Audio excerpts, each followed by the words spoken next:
excusez-moi, mais excusez-moi d'insister là-dessus, parce que bon, D'accord. c'est important à mes Ok, yeux ok, de revenir sur la formation initiale des enseignants, ok, hein, pour ce qui concerne les cas guinéens. ok. Je vous disais, moi j'ai été vraiment surpris de voir qu'effectivement, pour ce qui concerne la Guinée, par rapport à certains pays que vous citez dans l'étude, hein, pour les téléspectateurs qui voudront, il faut juste se procurer de l'ouvrage, vous vous en rendrez compte. C'est-à-dire que la Guinée, le cas guinéen n'est pas si mauvais que ça. Non, je suis affirmatif.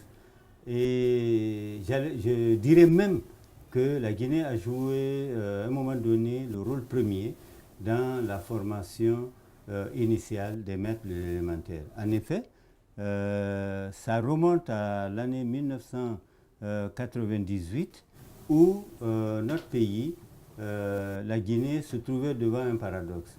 Les écoles normales d'instituteurs ne livraient par année que 200 mètres par an, alors que les partenaires techniques et financiers nous accompagnaient, les communautés s'investissaient dans la construction des écoles, alors que les besoins étaient au nombre de 2000 enseignants par an, nos écoles normales d'instituteurs ne pouvaient fournir que 200. Bon, face à ce paradoxe, le gouvernement guinéen a fait une requête à la Banque mondiale pour demander à cette institution de l'accompagner pour la rénovation du système de formation initiale des maîtres. Et cette requête est tombée dans des oreilles attentives. La Banque mondiale a accompagné la Guinée pour reformer son système de formation initiale. C'est en ce moment qu'on a mis sur pied un projet qu'on a appelé FIMG. Ça, c'est un acronyme qui signifie formation initiale des maîtres en Guinée. Et à cette époque, le recrutement des enseignants à l'ENI se faisait au niveau du brevet pour 3 années de formation. Donc, les réflexions ont été menées. On ne pouvait pas se permettre d'attendre, pendant que les besoins sont là, d'attendre qu'on nous fournisse des enseignants que 3 ans après. Il y avait l'urgence. Voilà, il y avait l'urgence. Donc, la réflexion a abouti à mettre sur pied un modèle de formation que nous avons appelé modèle de formation intensive des enseignants de l'élémentaire. Il y avait 2 formules qui avaient été utilisées. C'est le 3-9-3 et le 9-9. Je vais vous expliquer ce que ça signifie. Le 3-9-3, c'est-à-dire on a élevé le niveau de recrutement. On l'a placé au niveau du baccalauréat complet à l'époque. Donc on recrutait des bacheliers qu'on envoyait dans les écoles normales d'instituteurs pour 3 mois de vacances. On leur donnait une formation instrumentale. Et puis, pendant l'année scolaire, on les envoie en classe, n'est-ce pas, responsables d'une classe, et ils se forment dans l'action. C'est la formation dans l'action. Évidemment, ils étaient là. Et après, ils revenaient en formation. Voilà, ils revenaient en formation pendant les vacances pour 3 autres mois de formation complémentaire. Et ainsi, la formation durait 15 mois. Voilà. Donc plutôt 6 plus 9, 15 mois. Ça durait 15 mois. Pendant ce temps, pendant qu'une cohorte est, n'est-ce pas, en situation pratique, en formation pratique, dans les écoles associées, on recrutait une nouvelle cohorte qui faisait 9 mois, n'est-ce pas, ainsi de suite. On a appelé la formule intensive et puis la formule régulière. Et cet exemple-là a permis non seulement d'augmenter le rendement des écoles normales d'instituteurs, qui est passé de la fourniture de 200 enseignants par an à la fourniture en moyenne de 1500 enseignants par an. Voilà. Et j'avoue que cette stratégie a été promue. On a fait une promotion. La Banque mondiale qui nous a soutenus a fait la promotion du modèle guinéen. Et beaucoup de pays, n'est-ce pas, en Afrique subsaharienne, n'est-ce pas, se sont inspirés plutôt du modèle guinéen de formation initiale des maîtres. Téléspectateurs, alors de parenthèse, je rappelle, oui, je rappelle que l'auteur qui fait, enfin l'ouvrage qui fait l'objet de notre émission parenthèse d'aujourd'hui est cet ouvrage, Les enseignants, enseignantes de l'éducation de base en Guinée, professionnalisation et professionnalité. Alors, donc, l'ouvrage est écrit par Dr Baba Diané, donc, justement, qui a fait, je n'ai pas l'intitulé sous la main, l'intitulé exact de votre thèse de doctorat sur la question, et c'était en France, hein, et puis je voulais vraiment donner ça, mais on aura l'occasion d'en parler, le temps nous presse. Alors, l'éducation donc au cœur de notre émission parenthèse d'aujourd'hui. J'ai envie encore, docteur Diané, de dire que l'éducation, la question de l'éducation, donc la question de la formation des enseignants reste au cœur de votre ouvrage, des analyses que vous faites. Et je disais tantôt que la question de l'éducation n'est pas simple. Il est vraiment très complexe. Il y a beaucoup de facteurs qui rentrent en jeu. Et même quand on regarde l'étude que vous étayez un peu dans votre ouvrage, moi j'en suis arrivé à un moment donné, en tout cas de la lecture, à me dire, mais finalement, il n'y a même pas de logique. Parce que chaque aspect analysé nous amène à une autre situation. Chaque aspect analysé nous amène à une autre situation de la chose, enfin, nous donne une autre lecture. C'est vraiment complexe, c'est quelque chose de dynamique, ce n'est pas statique. Donc, le débat, c'est pour ça que je veux encore une fois saluer votre ouvrage qui est en quelque sorte une réflexion, enfin, une contribution sérieuse, parce que scientifique, donc une contribution sérieuse à la réflexion sur la question donc, de l'éducation dans notre pays, et pas seulement, même pour l'Afrique, et notamment celle liée à la formation de ceux qui ont la charge de former. Et puis peut-être qu'il faudrait même, hein, parce que bon, l'émission c'est aussi pour échanger, vous allez me dire ce que vous en pensez, mais c'est vrai, et moi ça me donne envie de dire, plutôt que, au-delà des clivages politiques, au-delà de toutes les critiques concernant le secteur de l'éducation, il y a lieu peut-être, j'ai envie de dire, il y a lieu de mener la réflexion de façon intelligente pour aller, parce qu'effectivement, ce n'est pas des questions qui se règlent, on s'aperçoit dans votre ouvrage, qui se règlent comme ça, bâton magique, parce qu'il y a d'autres réalités. Est-ce que même ce qui était une réalité il y a 10-20 ans dans le domaine de l'éducation ne sont pas d'autres réalités? Parce que bon, il y a énormément de choses on a quand même une société qui est en mutation permanente. Ouais. Vous avez demandé l'intitulé de ma thèse. Oui. Je vais vous la donner, sa figure. Oui, tout à fait. En fait, je ne l'ai pas en tête. J'ai pris tellement de notes. En fait, moi qui vous parle, à partir de ma formation initiale, c'est vraiment un ingénieur de télécommunications qui vous parle. Oui, ça c'est... Ma formation initiale, c'est vraiment les télécommunications. Donc, je suis très familier avec tout ce que je vois parce que je suis ingénieur de transmission. Mais j'ai fait donc une thèse à l'université de Versailles-Saint-Quentin en Yvelines, en France. Oui. Et dont le libellé du thème était « Concilier le nombre et la qualité dans la gestion de la formation des maîtres en Guinée ». Ce qui fait écho, justement, qui fait écho à la réalité que nous vivons sur le terrain. Absolument. Vous êtes au cœur du feu, j'ai envie de dire. Et avant même la publication de ce livre, j'avais fait un tout premier qui s'appelait « Formation initiale des maîtres en Guinée et enjeux de la scolarisation primaire universelle ». Tout à fait. Ça a été publié par... Permettez-moi, j'allais en parler, parce qu'il est indiqué du même auteur. Donc vous êtes aussi, en plus de l'ouvrage qui fait l'objet de notre émission d'aujourd'hui, vous êtes aussi, vous allez permettre que je lise, vous êtes aussi l'auteur de, donc vous venez de le dire, Formation initiale des maîtres en Guinée et enjeux de la scolarisation primaire universelle, publié chez l'Harmattan en 2014.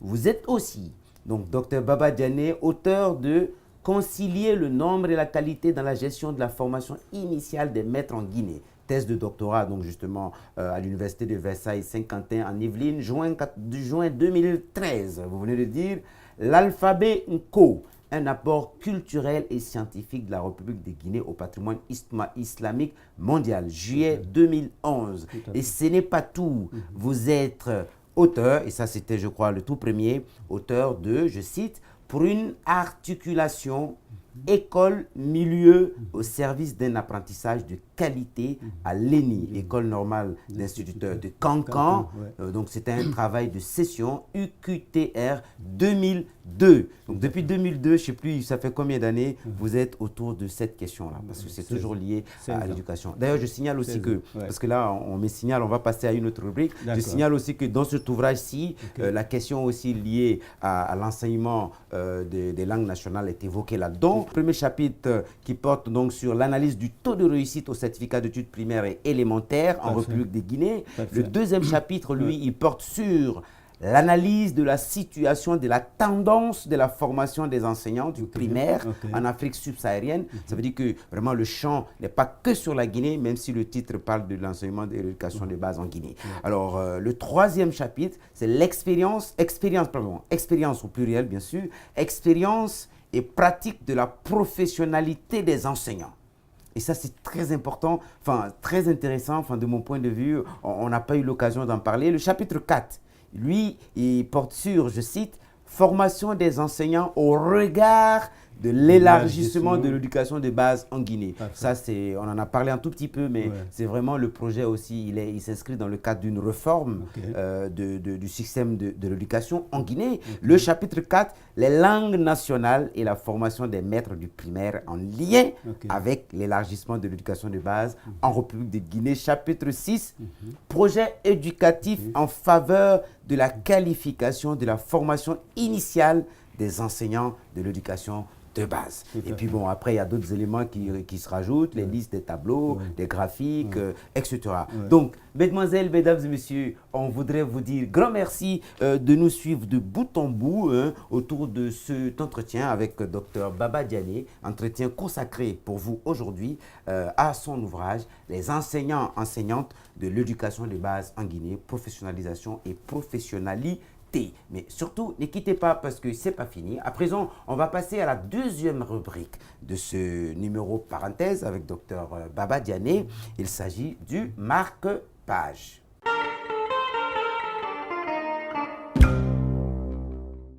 Marque-page, page 53. La formation est conçue surtout comme un modèle de transmission des connaissances scientifiques produites par la recherche aux futurs praticiens qui vont ensuite les appliquer dans leur pratique. Recherche fondamentale et formation constituent alors deux univers séparés. Les chercheurs produisent des connaissances en laboratoire ou dans des sites artificiels, tandis que la pratique professionnelle est vue comme une activité de résolution de problèmes. Problem solving, je ne sais pas si je prononce bien, c'est en anglais, qui consiste à choisir les meilleurs moyens pour atteindre les fins. Selon cette conception, la formation des enseignants ne semble pas poser de problèmes spécifiques de recherche, car il revient aux professeurs d'université, à la fois enseignants et chercheurs, de transmettre à ses étudiants les résultats récents de la recherche. Il reviendra à ces derniers, s'ils y parviennent, de faire les transpositions nécessaires lorsqu'ils seront confrontés au contexte de la pratique.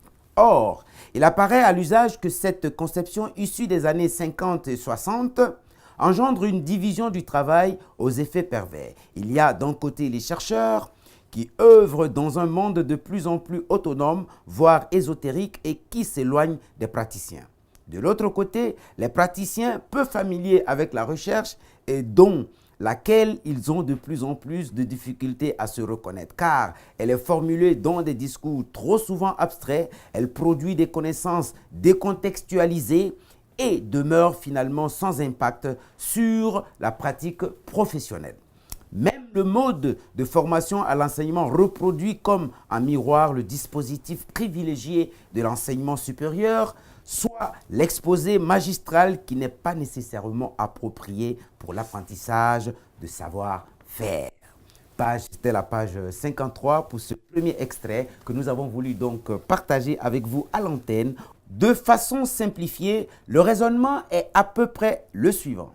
Les sociétés sont mal en point et l'éducation est en partie responsable. On ne peut améliorer l'éducation sans hausser les compétences des enseignantes qui y travaillent. Dès lors, il faut mettre l'accent sur la formation des enseignants-enseignantes. Comme le souligne Ferman Nemser, voilà, je ne sais pas si je prononce bien, et puis ça c'est depuis 2001, à propos des États-Unis d'Amérique. Je cite. Après des décennies de réforme de l'école, un consensus se dégage que la qualité des écoles de notre nation dépend de la qualité des enseignants et enseignantes de notre nation. Je répète, c'est vraiment important à nos yeux. Après des décennies de réforme de l'école, un consensus se dégage que la qualité des écoles de notre nation dépend de la qualité des enseignants et enseignantes de notre nation. Les décideurs et les éducateurs viennent de voir que ce que les élèves apprennent est directement lié à quoi et comment les enseignants et enseignantes enseignent. Et quoi et comment les enseignants et enseignantes enseignent dépend des connaissances, des compétences et des engagements qu'ils apportent à leur enseignement et les possibilités qu'ils ont de continuer à apprendre et de leur pratique. Fin des citations. La formation des enseignants et enseignantes constitue donc un nouvel enjeu des réformes des systèmes éducatifs à travers le monde. Le problème se pose dans les pays en développement, en particulier ceux d'Afrique subsaharienne, avec évidemment plus de complexité, compte tenu des contraintes plus nombreuses auxquelles ces pays font face. Fin de notre marque-page d'aujourd'hui. À présent et sans transition, très rapidement en tout cas, nous passons à la rubrique qui porte sur les questions que les téléspectateurs posent à notre auteur.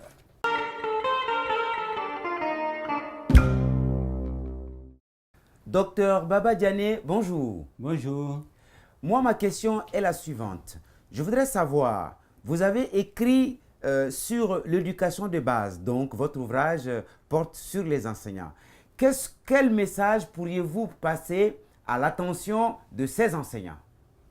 À l'attention des enseignants, je voudrais leur donner le message d'accepter, n'est-ce pas, de se perfectionner, d'accepter de se former à l'effet de développer toutes les compétences requises au transfert de ces compétences-là aux apprenants des écoles de Guinée, des écoles primaires de Guinée qui seront appelés à participer à l'élargissement de l'éducation de base.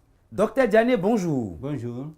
Moi, ma question est la suivante. Je voudrais savoir quels sont les éléments les plus importants dans la formation des enseignants de base. Les éléments les plus importants sont liés au profil de sortie de l'école primaire.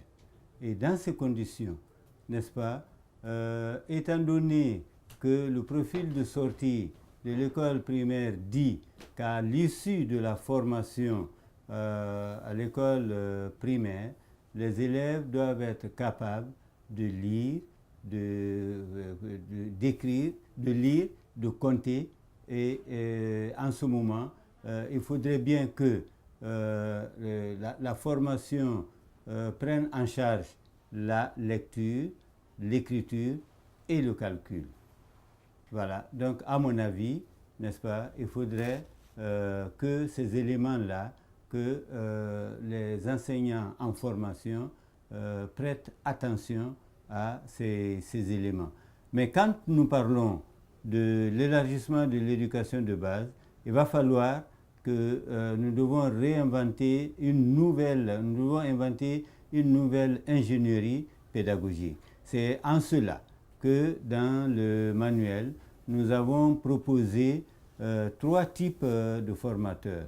D'abord, les formateurs pour l'éducation, pour l'éducation préscolaire, c'est-à-dire les éducateurs du préscolaire, et deuxièmement, les professeurs spécialisés, les professeurs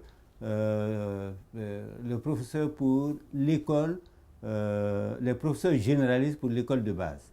Et deuxièmement, les professeurs spécialistes pour l'école de base.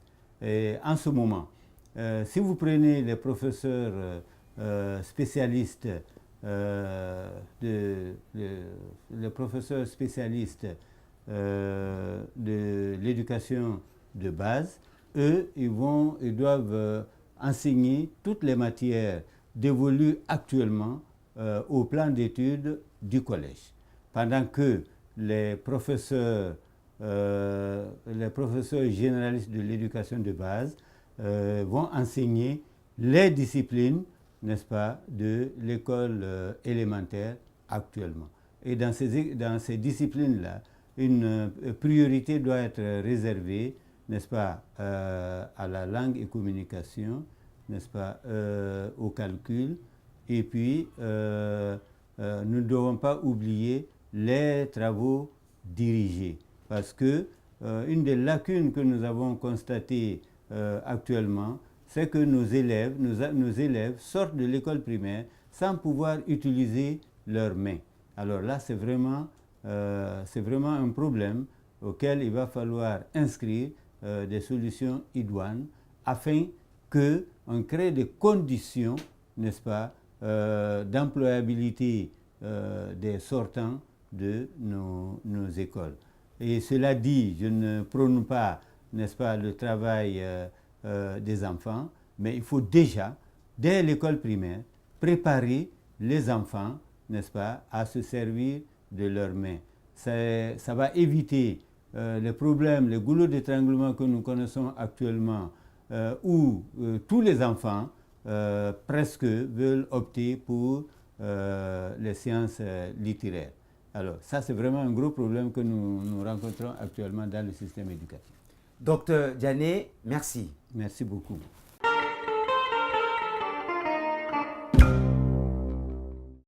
Mesdemoiselles, mesdames et messieurs, merci de nous avoir suivis de bout en bout.